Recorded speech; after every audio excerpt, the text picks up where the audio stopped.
আজ আকাশে 24,000 ফুট উচ্চতায় উড়ে গেল বিমানের ছাদ। যাত্রী ছিলেন 89 জন।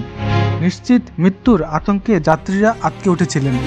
এই বুঝি ছিটকে পড়লেন নিচে। যদিও শেষ পর্যন্ত সবাইকে নিয়ে নিরাপদেই নেমেছিলেন বিমানটি। মৃত্যু হয়েছিল এক বিমান কর্মীর। বিমান যাত্রীদের রক্ষা পাওয়া সেই গল্প কোনো সিনেমার চেয়েও কম নয়। দুর্ঘটনাটি হয়েছিল 1988 সালের 28 এপ্রিল। বিমানটি ছিল যুক্তরাষ্ট্রের আলোহা এয়ারলাইন্সের। হাওয়াই হিলো থেকে হলনুল যাচ্ছিল সেটি। বিপত্তির পর মাওয়াইতে জরুরি অবতরণ করে সেই বিমান। বোয়িং 737 বিমানটি তৈরি হয়েছিল 1969 সালে। ওই বছরই আলোহা বিমান সংস্থার হাতে তুলে দেওয়া হয় সেই বিমান। 1988 সালে দুর্ঘটনার সময় বিমানটির বয়স ছিল 19 বছর। দুর্ঘটনার দিন বিমানটি চালাচ্ছিলেন 44 বছরের রবার্ট স্কর্নথেইমার। 8,500 ঘন্টা বিমান চালানোর অভিজ্ঞতা ছিল তার। এর মধ্যে বোয়িং 737 চালিয়েছিলেন 6,700 ঘন্টা। সহকারী চালক ম্যাডেলিন মিম টমকিনো সহ যথেষ্ট অভিজ্ঞ চালক ছিলেন। 28 এপ্রিল দুপুর 1:25 হিলো আন্তর্জাতিক বিমানবন্দর থেকে 89 জন যাত্রী এবং 6 জন কর্মীকে নিয়ে উড়ছিল বিমানটি। সে সময় বিমানে কোনো অস্বাভাবিক চোখে পড়েনি কারো। দুপুর 1:48 24,000 ফুট উচ্চতায় উঠে বিমানটি। তখনই ভয়ঙ্কর শব্দে উড়ে যায় বিমানের ছাদের বাঁদিকের অংশ।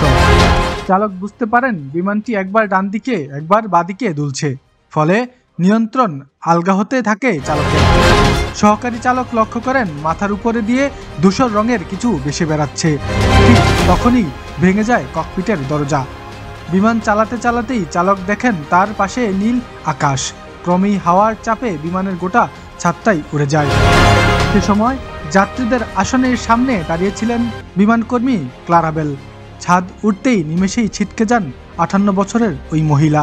তার মরদেহ আর খুঁজে পাওয়া যায়নি। 37 বছর ধরে বিমান সেবিকার কাজ করেছিলেন তিনি। আরও 8 জন যাত্রী গুরুতর জখম হন। সকলেই সিট বেল্ট পরেছিলেন বলে সেই যাত্রায় রেহাই পান। ছাদ যখন উড়ে যায় তখন বিমান চালাচ্ছিলেন সহকারী চালক টমকিন্স। তাকে সরিয়ে চালকের আসনে বসে পড়েন অভিজ্ঞ স্কর্নথেইমার। জরুরি অবতরণের সিদ্ধান্ত নেন চালক।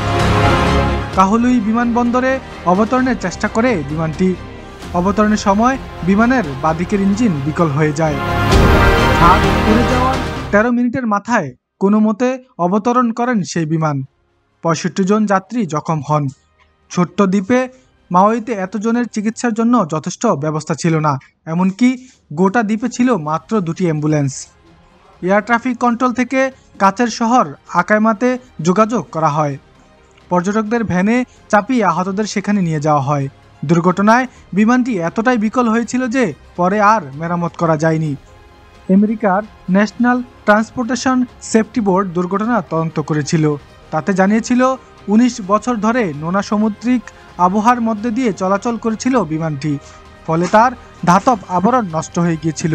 বিমানটির রক্ষণাবেক্ষণও ঠিকভাবে হয়নি, তাই এই বিপত্তি ঘটে। তবুও বেঁচে যায় বিমানের যাত্রীরা। রাকিবুল হাসান, প্রধান সংবাদ, ঢাকা।